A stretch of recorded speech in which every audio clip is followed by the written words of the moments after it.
Ayol ikhwah, setelah pekan lalu kita membahas tauhid rububiyah, maka pada pekan ini kita akan membahas tauhid uluhiyah. Tauhid uluhiyah yaitu mengesahkan Allah Subhanahu wa taala dengan melakukan berbagai macam ibadah yang disyariatkan. Ifradullah ta'ala min jami'i af'alul ibad,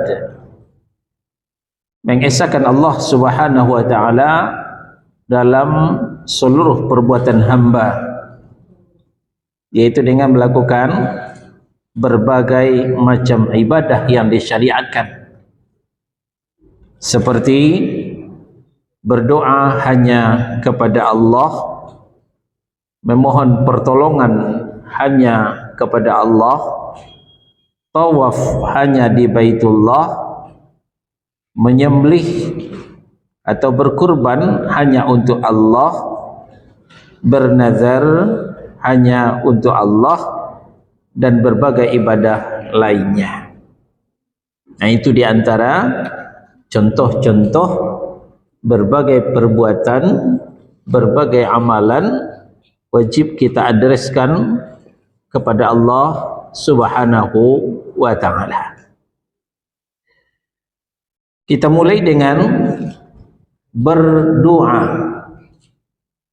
Berdoa hanya kepada Allah. Tidak boleh kita berdoa kepada selain Allah. Ghafir atau Al-Mu'min surah yang ke-40 ayat 60. A'udzu billahi minasyaitonir rajim. Ud'uni astajib lakum. Berdoalah kepadaku, akan ku ijabah doamu. Mintalah kepadaku, akan ku kasih permintaanmu. Ini perintah berdoa kepada Allah Subhanahu wa ta'ala. Dan kita dilarang berdoa kepada selain Allah. Dilarang meminta kepada selain Allah. Larangan ini ada di Yunus surah yang ke-10 ayat 106.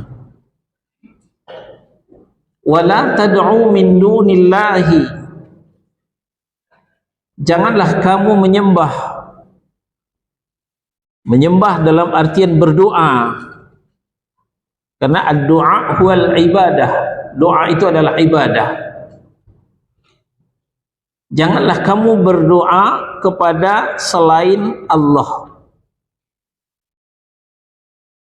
Selain Allah itu ma la yanfa'uka,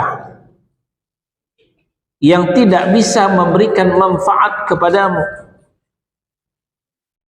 wala yadurruka, dan tidak bisa pula memberikan mudarat kepadamu. Para ulama di kalangan mufassirin mengatakan tidak bisa mendatangkan manfaat, maksudnya kalau kau minta, dia tidak akan bisa ngasih. Itulah selain pada Allah. Kalau kau berdoa, dia tidak akan mengijabah. Itu yang dimaksud dengan mala yang fa'uka, yang tidak bisa memberikan manfaat. Wala yadurruka, dan juga tidak bisa memberikan mudarat. Maksudnya, kalau kau membangkang kepadanya, kalau kau melawan kepadanya, dia tidak akan menghukummu. Dia tidak punya neraka. Itulah selain daripada Allah Subhanahu wa ta'ala.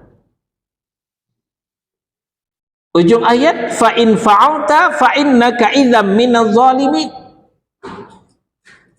Kalau kau masih meminta kepada selain Allah, masih berdoa kepada selain Allah, seperti batu-batu berhala di zaman Nabi, atau batu-batu kuburan di zaman sekarang, tidak terkecuali kepada batu-batu cincin, fa innaka idzam minaz zalimin.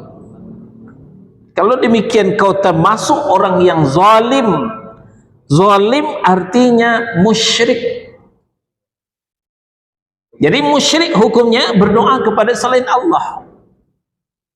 Musyrik hukumnya meminta kepada selain Allah, kalau selain Allah itu tidak bisa ngasih kepada kita. Tapi kalau dia bisa ngasih kepada kita, itu tidak membuat kita musyrik. Contoh, di masjid kita ini ada subur, ikhwan kita subur, kita belum dapat air.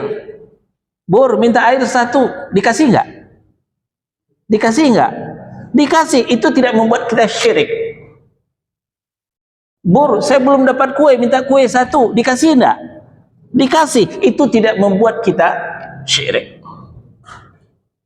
Jadi yang tidak boleh meminta kepada selain Allah yang tidak bisa ngasih. Ya, si fulan ketika dia hidup kita minta kepadanya, dia ngasih, tidak membuat kita musyrik. Tapi kalau si fulan telah meninggal, kita minta kepadanya, dia tidak bisa ngasih, itu yang membuat kita jatuh kepada kemusyrikan. Perhatikan ayat, ma la yanfa'uka wa la yadurruka. Itu kuncinya yang menjatuhkan kita kepada kemusyrikan. Sesuatu yang tidak bisa memberikan manfaat dan tidak bisa memberikan mudarat. Fa in fa'alta fa innaka idzam minaz zalimin. Kalau masih itu dilakukan, kau termasuk orang yang zalim, kata Allah Subhanahu wa taala. Jadi yang mengatakan syirik, meminta kepada orang mati, itu adalah Allah di dalam Al-Quran, bukan ustaz, bukan syekh. Syekh, ustaz hanya menyampaikan ayat Allah. Itu nomor satu, berdoa hanya kepada Allah, tidak boleh berdoa kepada selain Allah. Kemudian yang kedua, mohon pertolongan. Mohon pertolongan ini ada dua macam. Pertama, mohon pertolongan ketika lapang, disebut dengan isti'anah. Yang kedua, mohon pertolongan ketika susah, ketika sulit, itu disebut dengan istighatsah. Nah, beda tipis antara isti'anah dengan istighatsah. Isti'anah minta pertolongan ketika lapang. Istighatsah minta pertolongan ketika sulit. Dua-duanya, baik ketika lapang maupun ketika sulit, kita minta tolong hanya kepada Allah. Minta tolong kepada Allah ketika lapang ada di suratul Fatihah di ayat 4. Iyyaka na'budu wa iyyaka nasta'in. Hanya kepada Engkaulah ya Allah kami beribadah, kami menyembah, dan hanya kepada Engkaulah kami beristi'anah. Beristi'anah artinya minta tolong di waktu lapang. Nah, kemudian dalilnya dilanjutkan dengan hadis dari Abdullah ibnu Abbas radhiyallahu anhu, diriwayatkan oleh At-Tirmidzi, dan derajat hadis ini hasan sahih. Kata Nabi sallallahu alaihi wasallam, ya gulam, wahai anak kecil. Ketika itu Ibnu Abbas masih kecil. Lalu beliau ceritakan setelah beliau dewasa. Dulu Waktu zaman aku anak-anak, aku dibonceng oleh Nabi Shallallahu Alaihi Wasallam dan Nabi mengatakan beberapa hal. Apa kata Nabi? Ihfazillah yahfazka, ihfazillah tajidhu tujahaka. Ya gulam, wahai anak kecil, jagalah Allah, Allah akan menjagamu. Jagalah Allah, Allah akan ada di depanmu. Selanjutnya, wa idza sa'alta fas'alillah. Ini pelajaran kita. Wahai anak kecil, kalau kau minta kepada Allah, jangan pernah minta kepada selain Allah. Wa idza sta'anta fasta'in billah. Kalau kau minta tolong juga kepada Allah. Ya, mohon pertolongan. Ini dalilnya. Di samping suratul Fatihah, kemudian hadis Ibnu Abbas riwayat At-Tirmidzi. Idza sta'anta fasta'in billah. Kalau kau minta tolonglah kepada Allah. Nah, di kitab kita hanya memohon pertolongan saja, ya. Apakah di waktu lapang ataukah di waktu sempit? Tidak dijelaskan. Maka kita jabarkan ada dua minta tolong. Di waktu lapang itu disebut dengan isti'anah. Dalilnya Al-Fatihah ayat 4, kemudian sama-sama hadis Ibnu Abbas riwayat At-Tirmidzi. Lalu minta tolong di waktu sulit juga kepada Allah. Ya. Dalilnya ada di Al-Anfal surah yang ke-8 ayat 9. Al-Anfal surah yang ke-8 ayat 9. Apa kata Allah Subhanahu wa taala?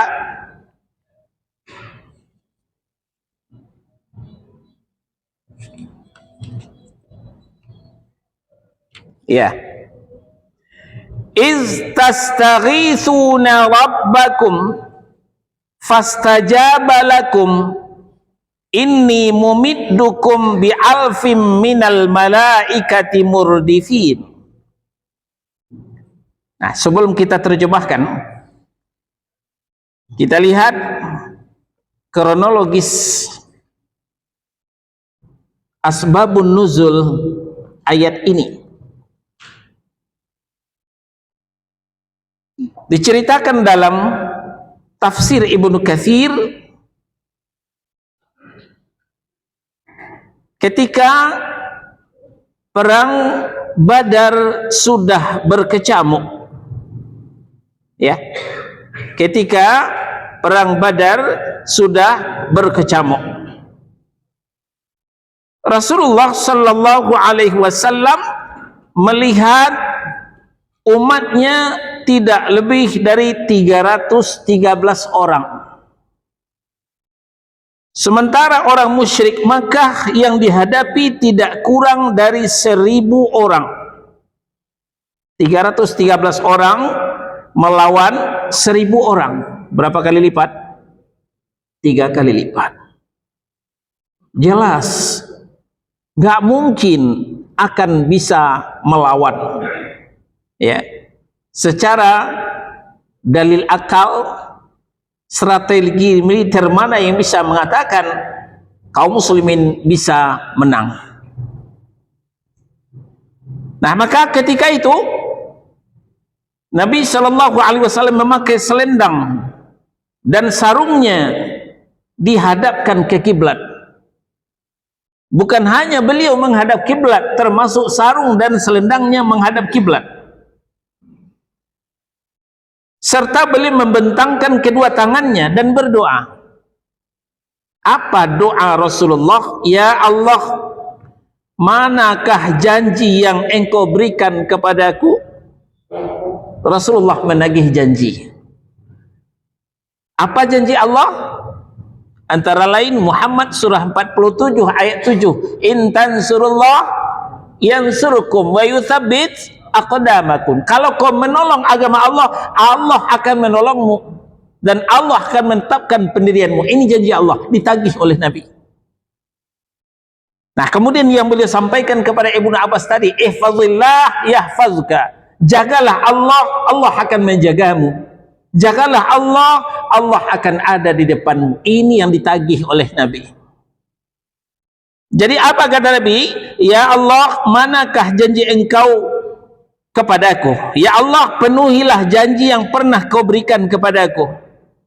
Ya Allah, jika engkau binasakan sekelompok kaum muslimin ini, niscaya engkau tidak akan diibadahi lagi di muka bumi ini selama-lamanya. Kalau kalah yang 313 orang, Rasulullah pun wafat, ya selesai Islam ketika itu. Nggak ada lagi orang yang akan beribadah kepada Allah Subhanahu wa taala. Ini disampaikan oleh Nabi dalam doanya. Dan ini diulang-ulang oleh Nabi Shallallahu Alaihi Wasallam berkali-kali sampai selendangnya jatuh. Maka tampillah Abu Bakar Siddiq radhiyallahu an mengambil selendang Rasulullah dan meletakkan kembali ke tempatnya semula. Dan Abu Bakar mengatakan, apa kata Abu Bakar? Kemudian kata Abu Bakar, wahai Nabi Allah, cukuplah permohonanmu kepada Rabbmu, pasti dia akan memenuhi janji-janjinya kepadamu, kata Abu Bakar kepada Rasulullah. Karena Abu Bakar juga tidak tega. Sudah semakin lama Rasulullah berdoa, sudah capek, tapi Rasulullah tetap berdoa. Nah, selesai itu maka kemudian turunlah ayat il tastaghitsuna rabbakum. Ingatlah ketika kamu beristighatsah kepada Rabbmu. Apa arti istighatsah?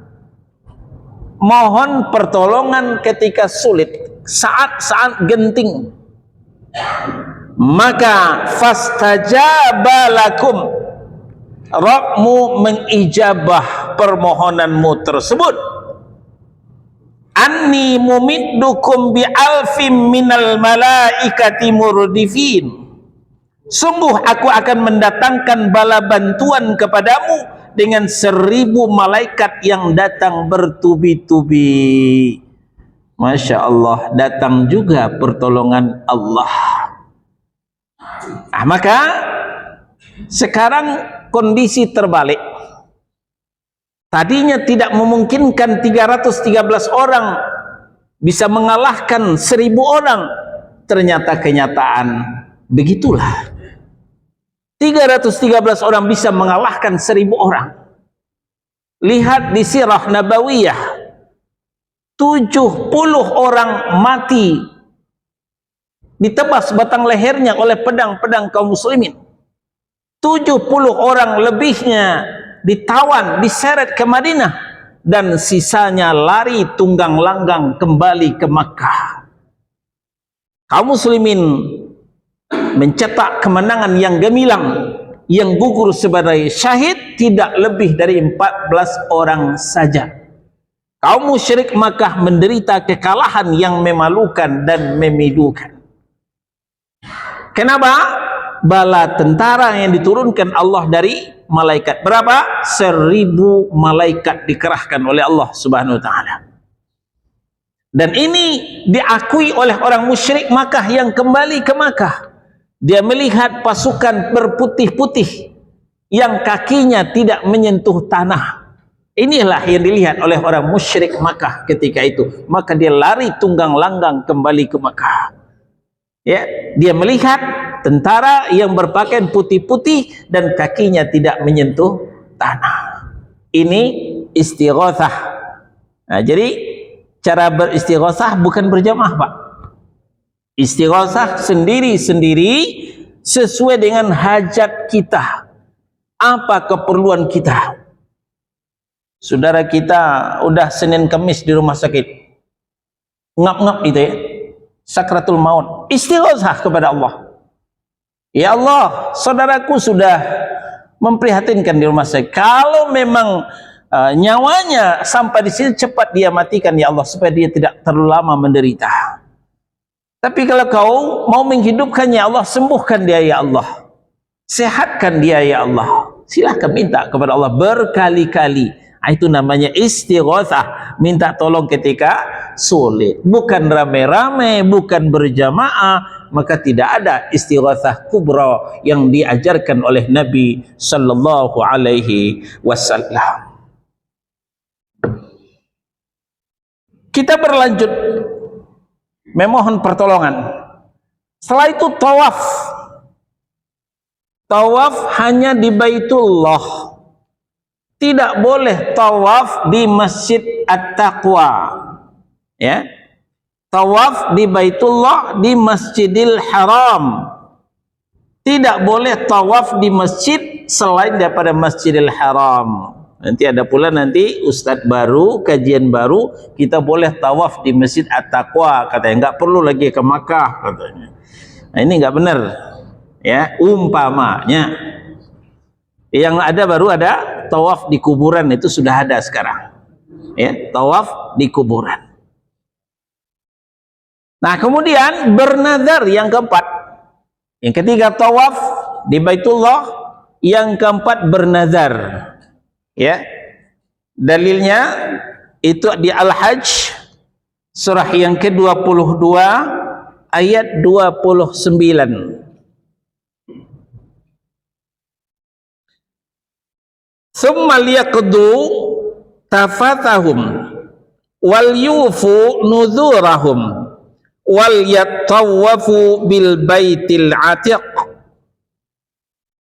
Kemudian hendaklah mereka menghilangkan kotoran-kotoran yang ada di badan mereka, dan hendaklah mereka menyempurnakan nazar-nazar mereka, dan hendaklah mereka melakukan tawaf di sekeliling rumah yang tua, Baitul Atiq, rumah yang sudah sangat tua, di Baitullah maksudnya. Nah, kesemuanya itu kita adreskan kepada Allah, untuk Allah. Kita tawaf ya, hanya untuk mencari ridha Allah. Maka jangan nanti sampai di Masjidil Haram tawaf sambil selfie-selfian, ya, tawaf jalan terus lalu selfie-selfian. Jangan seperti itu. Saya lagi umroh nih, untuk tuan-tuan tahu di kampung, saya lagi Masjidil Haram, dikirim ke grup. Berarti tawaf untuk grup namanya, bukan tawaf untuk Allah.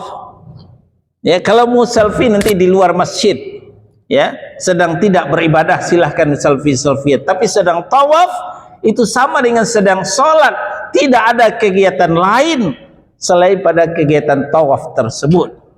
Ya, nah itu namanya mengikhlaskan niat karena Allah. Kita tawaf hanya untuk Allah. Nah, demikian juga nazar. Kemudian yang kelima, menyembelih. Menyembelih atau berkurban hanya untuk Allah. Kita tidak boleh menyembelih untuk selain Allah. Kita tidak boleh berkurban untuk selain Allah. Dalilnya ada di Al-An'am surah yang ke-6 ayat 163. Qul inna salati wa nusuki wa mahyaya wa mamati lillahi rabbil alamin. Sebagian kaum muslimin menjadikan ayat ini sebagai doa iftitah. Ya boleh, karena memang Rasulullah SAW juga menjadikan ayat ini sebagai doa iftitah. Tapi Rasulullah menggunakannya dalam sholat sunnah, bukan dalam sholat wajib. Dalam sholat wajib, Rasulullah membaca doa iftitah, Allahumma ba'id baini wa baina khotoyaya.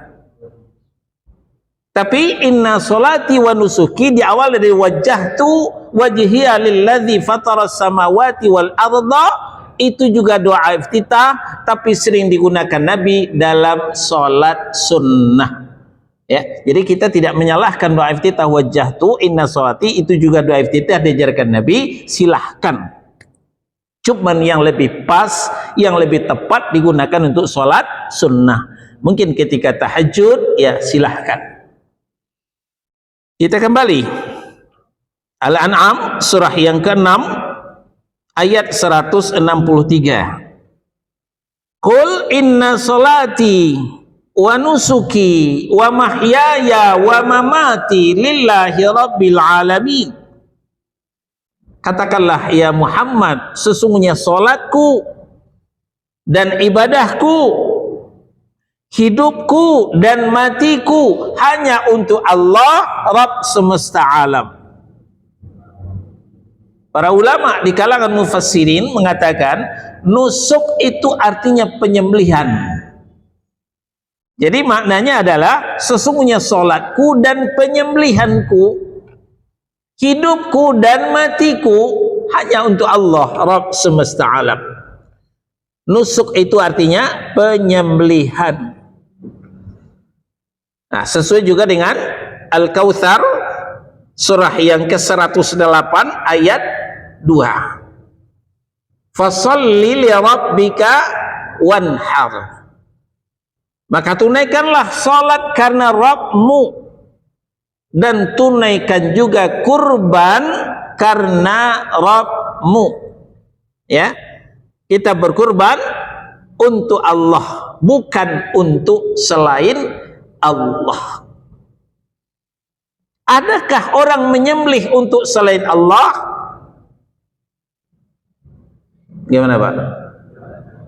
Ada. Ya. Adakah orang menyembelih untuk selain Allah? Ada. Beberapa tahun yang lalu, ketika Gunung Merapi meletus, bukan Gunung Marapi. Nah, ini beda ya. Gunung Merapi dengan Gunung Marapi beda. Kalau Gunung Merapi di Jawa Tengah, kalau Gunung Marapi di Sumatera Barat. Nah, yang baru-baru ini meletus Gunung Marapi, bukan Gunung Merapi, ya di Sumatera Barat. Nah, yang saya maksud adalah Gunung Merapi di Jawa Tengah.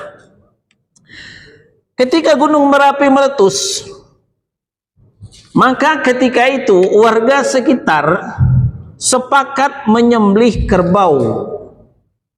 Ya.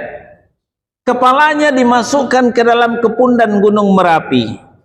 Lalu dagingnya dibagi-bagi dimakan bersama-sama. Yang jadi masalah, niat penyembelihan untuk penjaga Gunung Merapi. Sehingga kepalanya dimasukkan ke dalam kepundan Gunung Merapi. Nah, ketika kita bawakan kepada ayat ini, berarti sudah menyembelih untuk selain Allah. Hukumnya musyrik. Ya, hukumnya adalah musyrik. Karena menyembelih hanya untuk Allah. Inna salati wa nusuki wa mahyaya wa mamati lillah. Ya, sesungguhnya salatku, penyembelihanku, hidupku, matiku hanya untuk Allah, bukan untuk selain Allah. Nah, lalu tampillah kalangan-kalangan liberal, ya, yang sekarang berganti baju dengan Islam Nusantara. Jangan dipermasalahkan. Apalah arti sebuah kepala kerbau? Berapalah harganya? Apalagi mereka berdasarkan kearifan lokal, bukan berdasarkan Al-Quran dan As-Sunnah. Menurut Al-Quran dan Sunnah musyrik, tapi menurut kearifan lokal itu tidak dibela oleh mereka. Nah, kita jawab, permasalahannya bukan di harga, tapi permasalahannya adalah ketika menyembelih untuk selain Allah, walaupun lebih murah daripada kepala kerbau, itu sudah menjerumuskan kita ke lembah kemusyrikan. Ada cerita yang menarik dalam kitab Fathul Majid. Ya, ini sudah kita bahas ketika membahas kitab Tauhid karya Syekh Muhammad At-Tamimi. Itu syarahnya Fathul Majid namanya. Di Fathul Majid itu diceritakan. Nah, walaupun kemudian sebagian ulama mengatakan hadisnya bermasalah, tapi pelajarannya bagus. Diceritakan di situ ada orang masuk neraka karena lalat, dan ada juga yang masuk surga karena lalat. Kok remeh amat? Gara-gara lalat bisa masuk neraka, gara-gara lalat bisa masuk surga. Bagaimana ceritanya? Nah, maka diceritakanlah di kitab itu, ada dua orang yang mau melintas ke suatu desa, ya, yang peraturan yang berlaku ketika itu tidak boleh langsung melintas kecuali berkurban dulu untuk berhala, ya. Dan di situ sudah siap security, ya. Security, kalau security kita dengan pentungan, Pak. Kalau security mereka dengan pedang, dan nggak ada toleransinya. Nah, maka lewatlah dua orang ini. Pertama, lewatlah si A, ya, lewat si A. Stop, kemana? Sebelah. Berkurban dulu untuk berhala kami. Kata si A, saya nggak punya apa-apa. Kalau nggak punya apa-apa, berkurban tetap untuk berhala kami walaupun seekor lalat. Walaupun seekor lalat. Tahu lalat, Pak, ya? Yang binatang kecil itu. Nah, lalu ditangkap, dapat dah nih. Nah, diserahkanlah lalat itu kepada berhala. Iya, monggo, silakan, lewatlah si A tadi. Tidak lama muncul si B sama dengan si A. Kemana? Ke seberang. Kalau mau lewat, berkurban dulu untuk berhala kami. Tapi jawaban si B ini beda. Saya tidak akan berkurban untuk selain Allah walaupun seekor lalat. Ini nantang ini orang, ya, nantang ini si B. Maka security tadi tidak lagi pikir panjang, dia cabut pedangnya, dia tebas batang leher si B tadi, putus, menggelinding. Inna lillahi wa inna ilaihi raji'un. Nah, maka diputuskan ketika itu si A masuk neraka karena lalat. Kenapa? Sudah berkurban untuk selain Allah walaupun hanya seekor lalat. Si B masuk surga karena lalat. Kenapa? Tidak mau berkurban untuk selain Allah walaupun seekor lalat. Nah, jadi yang permasalahannya bukan kepala kerbau, bukan nilainya, tapi berkurban untuk selain Allah. Nah, ini yang dikatakan dalam ayat 164. Masih Al-An'am tadi, la syarika lahu wa bidzalika umirtu wa ana awwalul muslimin. Tidak ada sekutu baginya, tidak ada serikat baginya. Maksudnya tidak ada lagi penyembelihan untuk selain Allah. Nah, seperti itulah kami diperintah. Dan wa ana awwalul muslimin, aku adalah orang pertama berserah diri, tunduk dan patuh kepada Allah Rabb semesta alam.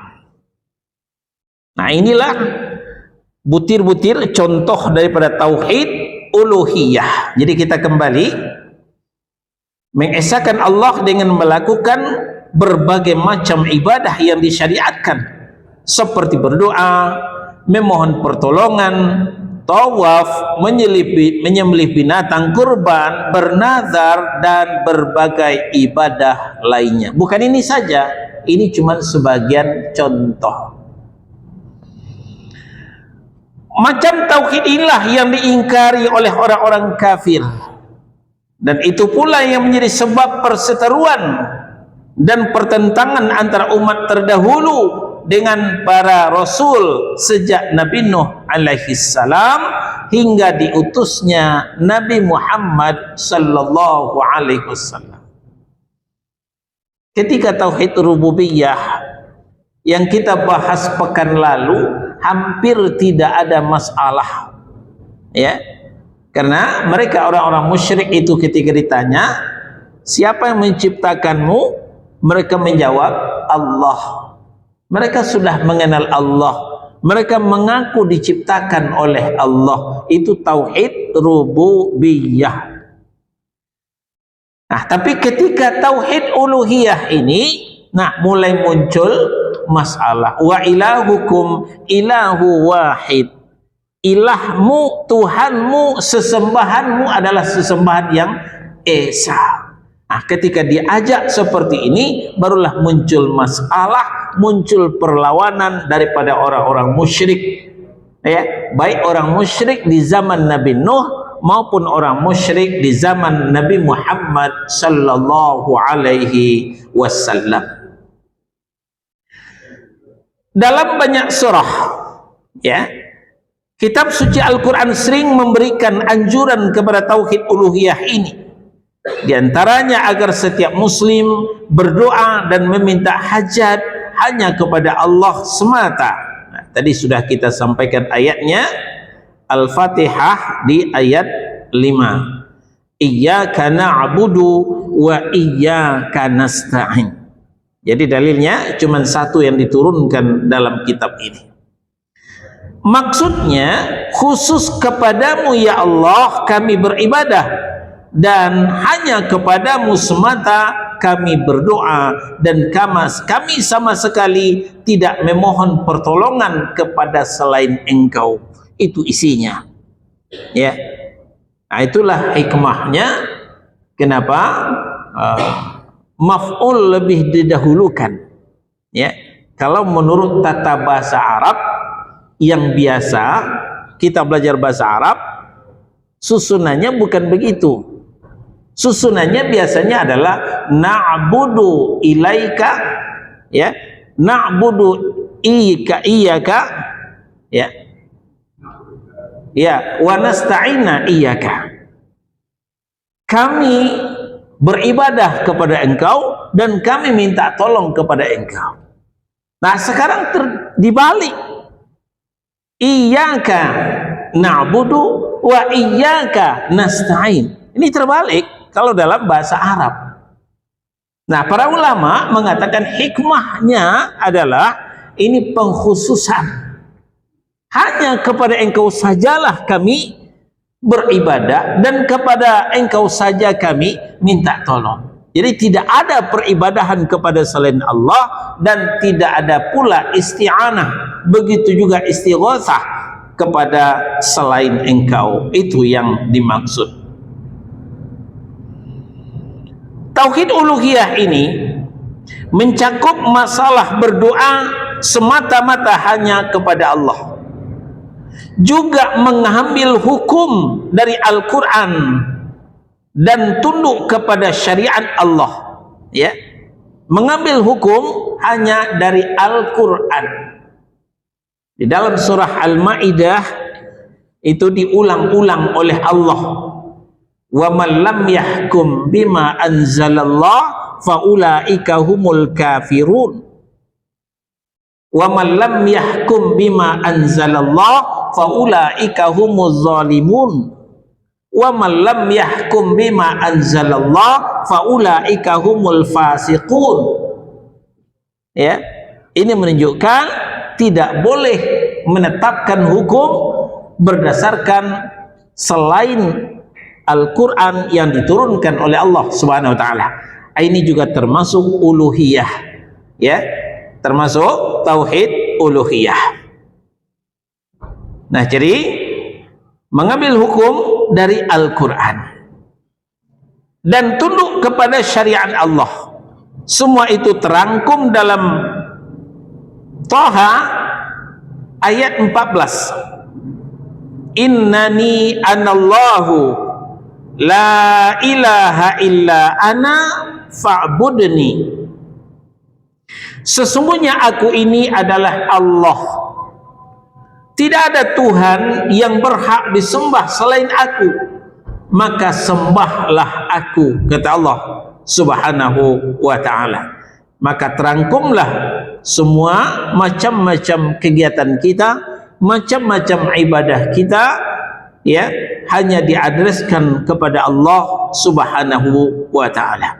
Ini isi kandungan daripada fa'budni, ya, maka sembahlah aku, beribadahlah kepadaku. Dan ibadah itu, inilah diantara contoh-contohnya, ya berdoa, ya minta tolong, ya berkurban, ya menyembelih, ya bernazar, ya, dan lain sebagainya. Dan juga termasuk menetapkan hukum, itu juga bagian daripada beribadah kepada Allah Subhanahu wa ta'ala. Tidak boleh kita adreskan kepada selain Allah Subhanahu wa ta'ala. Baik, sampai di sini. InsyaAllah pekan depan kita lanjutkan kepada tauhid asma wa sifat. Siapa yang bertanya silakan. Ya, Pak Mustafa silakan.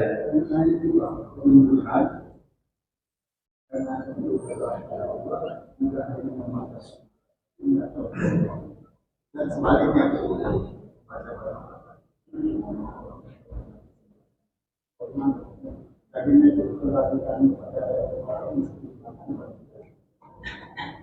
ya, ada kasus, ya, yang ditanyakan oleh beliau. Pertama, menyembelih dengan bismillah tapi bukan untuk Allah. Kasus yang kedua, menyembelih untuk Allah tapi tidak pakai bismillah. Ya, dua-duanya fatal. Tapi yang lebih fatal yang pertama, ya, menyembelih dengan bismillah tapi bukan untuk Allah. Itu yang lebih fatal, musyrik. Tapi kalau menyembelih untuk Allah tapi tidak pakai bismillah, mungkin lupa, itu masih ditolerir, ya, tidak sampai kepada kemusyrikan. Tapi tetap salah. Yang benar menyembelih untuk Allah dan pakai bismillah. Lalu ditanyakan, bagaimana dengan dagingnya? Itu Pak, ya. Bagaimana dengan dagingnya? Yang disembelih, ya, untuk selain Allah, ini jelas dagingnya tidak halal, ya, dagingnya tidak halal. Nah, yang menyembelih untuk Allah tapi tidak pakai bismillah, nah ini mungkin kalau disengaja ya tetap tidak halal, tapi kalau lupa, ya lupa, ma'fu anhu, ya barangkali bisa diulang. Seperti kita makan lupa pakai bismillah, masih ditolerir, dibaca di pertengahan, bismillah fi awalih wa fi akhirih, kan begitu. Nah, jadi masih mending yang pertama, yang kedua daripada yang pertama. Kalau yang pertama tadi yang fatal, menyembelih untuk selain Allah, sama dengan menyembelih untuk berhala, ya, sama. Menyembelih untuk kepundan Gunung Merapi, sama hukumnya. Dagingnya tidak halal. Wallahu a'lam. Pada itu silakan. Waalaikumsalam warahmatullahi wabarakatuh.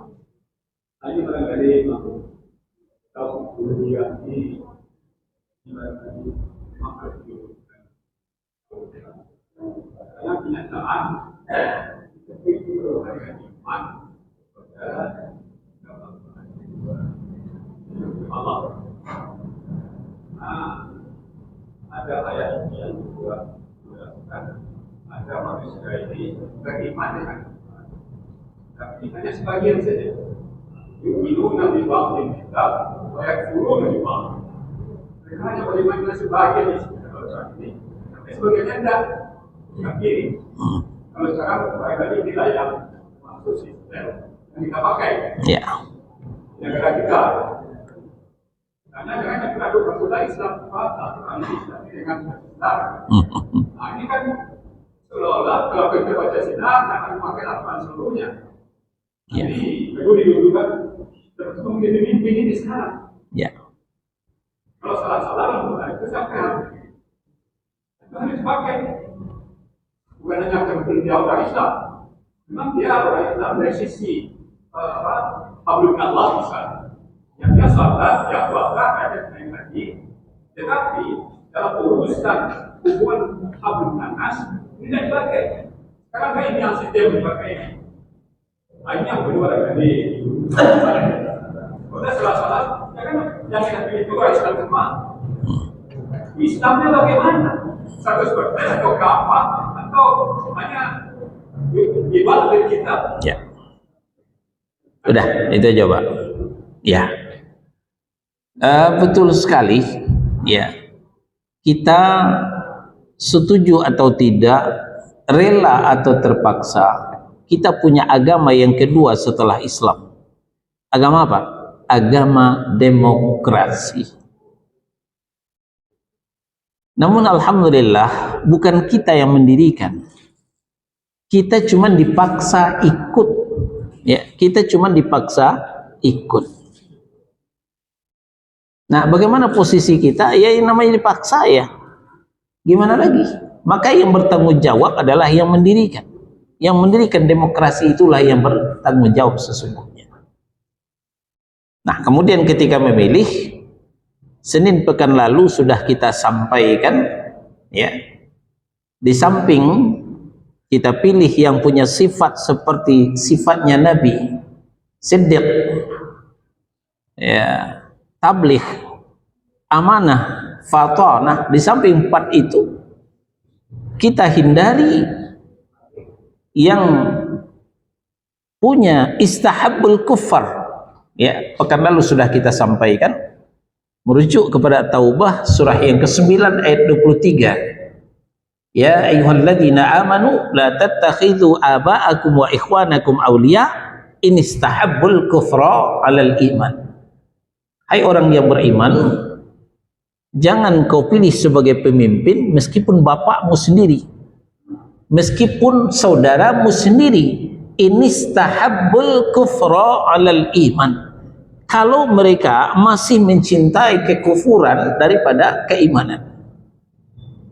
Indikasi daripada istahabbul kufar adalah mempercampur adukan yang hak dengan yang batil. Satu di antaranya salam. Salam yang hak adalah Assalamualaikum warahmatullahi wabarakatuh. Salam yang batil adalah Shalom. Salam kebajikan, Om Santi Santi, itu adalah salam yang batil. Nah, kita dilarang oleh Allah, wala talbisul haqqa bil batil. Jangan kau percampur adukan yang hak dengan yang batil. Nah, jadi dalam rangka mengamalkan At-Taubah surah 9 ayat 23, ya kalau milih besok, carilah yang salamnya cuma Assalamualaikum. Apakah dia di 01 ataukah 02 ataukah 03? Yang salamnya bukan salam lintas agama. Karena salam lintas agama itu bagian daripada istahabbul kufar yang dilarang oleh Allah Subhanahu wa taala. Ini yang kita bahas pekan lalu, Pak. Ya. Ya, yang mau lebih jelas, video saya sudah keluar rekaman dari Masjid Asy-Syuhada, Masjid Syuhada Rawamangun, juga membahas tentang kepemimpinan Rasulullah Sallallahu Alaihi Wasallam. Sudah naik ke YouTube, silahkan nanti dilihat di situ. Yang lain? Ya, silakan Pak. Mengenai pemotongan, ya silakan. Kita dikasih daging, maka